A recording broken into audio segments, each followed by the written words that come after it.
Hi guys, welcome to Friday's vlog. Okay, so I'm filming this on the Wednesday because I've just finished filming and putting together Wednesday's vlog. So if you've watched it, if you haven't, go to the channel, check it out now. But today I wanted to talk a bit more personal.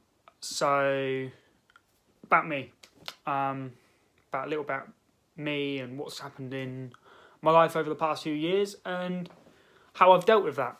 So where do I begin? So around,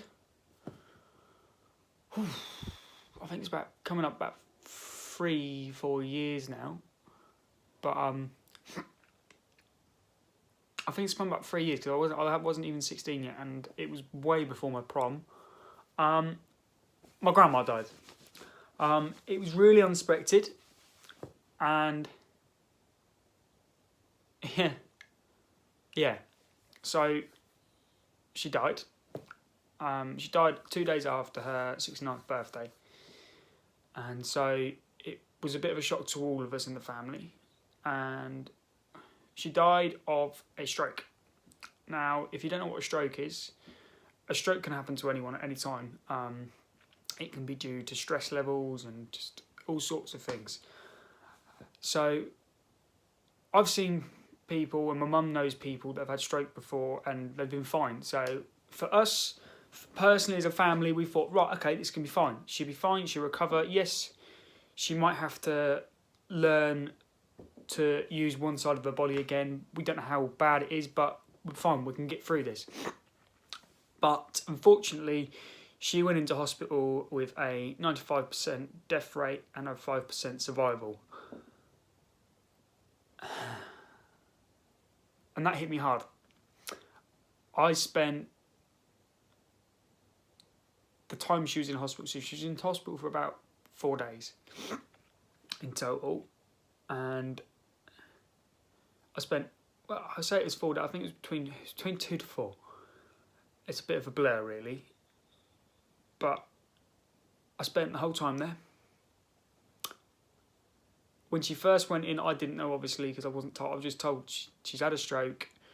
And later that night, when we got a phone call, probably about 1 o'clock from my dad, and my mum asked, is it worth coming? Should we come down?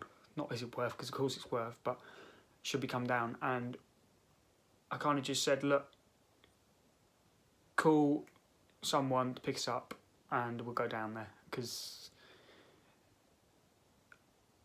as much as my dad's a strong person, he needed that support around him, and so did everyone else, same as my granddad and his brother. But yeah, so that kind of hit us out of the blue, really. And for me, I've always known my grandma to be a strong person, and she's always been she's always been that sort of person to put other people first before herself. And so she was quite stubborn, but yeah, I looked up to her.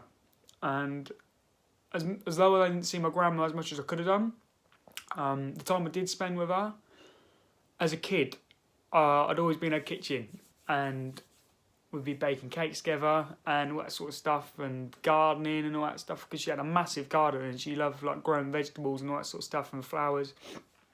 And so I always remember as quite a happy sort of person.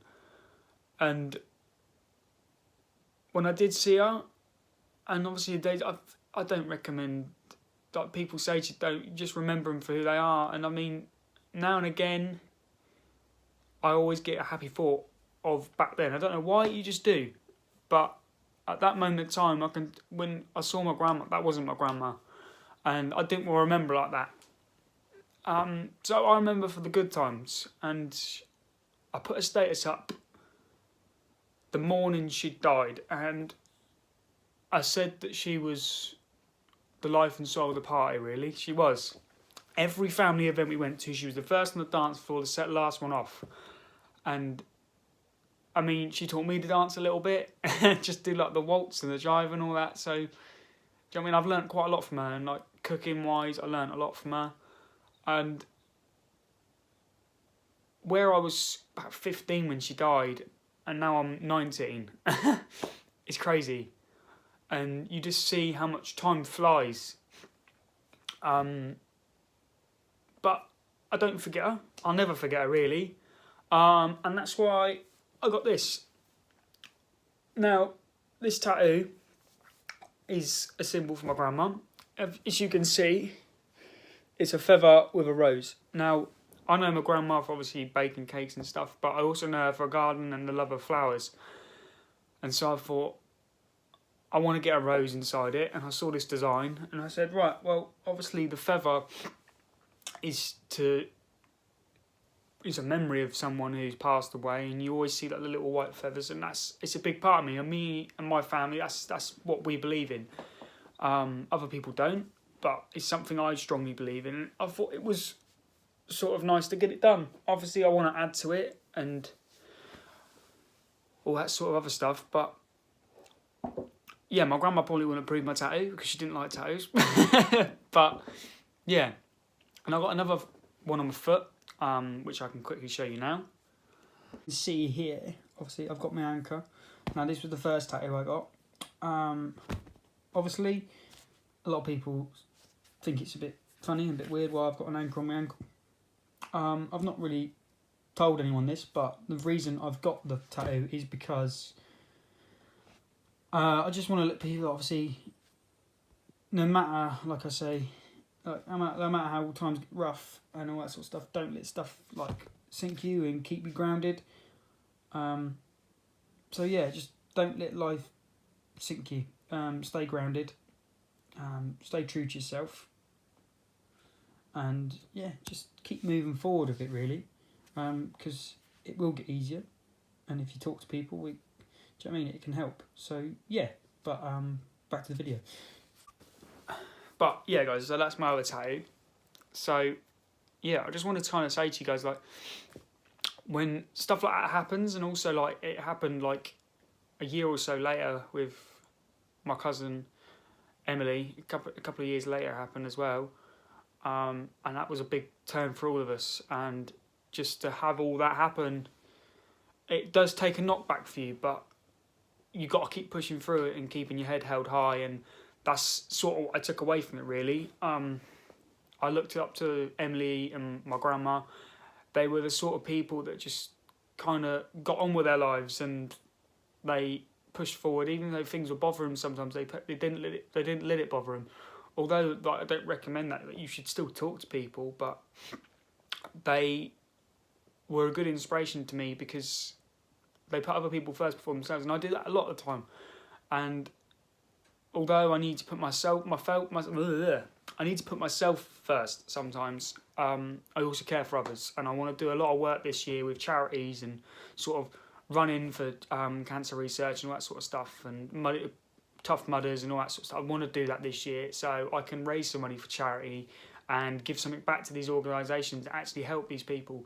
Because I mean, the people in the stroke unit were a massive help, and when we were staying there wasn't a lot for people like who had to stay overnight in just like the community room. There's not any like lounges or anything like that. So we gathered some money together and from the funeral, and that was our charity we were going to give to. And so we made sure we got them a new chair and all that sort of stuff for people who were going to be staying overnight like we were. But I can't thank those guys enough for all the help that they give and all the like making my grandma comfortable. So yeah, I want to do a lot more work this year with charities, and whatever charity that be, mental health, stroke units, cancer research, teenage cancer, anything I can do to help with people I want to do this year. So I'm going to be doing a lot of research into it and reaching out to people to see if I can come in and speak to them and just show that we're there for them, they're not alone sort of thing.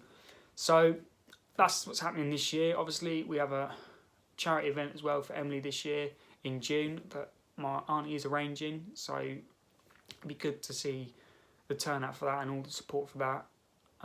But yeah, so that's just personally, really, this video. That's just a bit personal.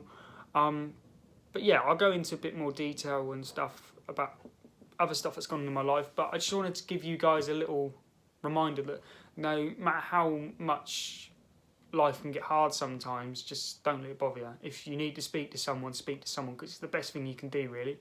Don't bottle it up and work yourself up and just sort of turn into a different person almost, and let things worry you, because it's not healthy.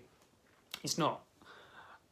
And I did it for a little bit, and I did have a major breakdown. And that's not me laughing because it's funny. That's just sort of a nervous laugh, really. It's serious. And I'm just glad I started talking to people afterwards, because otherwise I'd probably still be bottled up and it wouldn't be healthy, and I'd be making myself really ill. But yeah, so that's my tattoo. That's the meaning why I've got it. So in the future references, if you see my tattoo in any sort of vlogs, you know why I got it and what it means. And obviously, I don't want to get tattoos that just don't mean anything. I want them to have a meaning behind it, which is why the one on my foot as well, which I explained obviously earlier on what that means and stuff. But yeah, so I just wanted to leave it there, guys. Obviously, it's a bit of a long video today, but I just wanted to break some stuff down personally about me, and obviously now and again I'll do some stories about what's happened in my life and just tell you guys about it, really. But yeah, I hope you enjoyed this little short video. I say short, but you know what I mean. I'll be back next Wednesday and Friday, so keep tuned and keep smiling. Yeah, so I'll speak to you guys soon. See you later.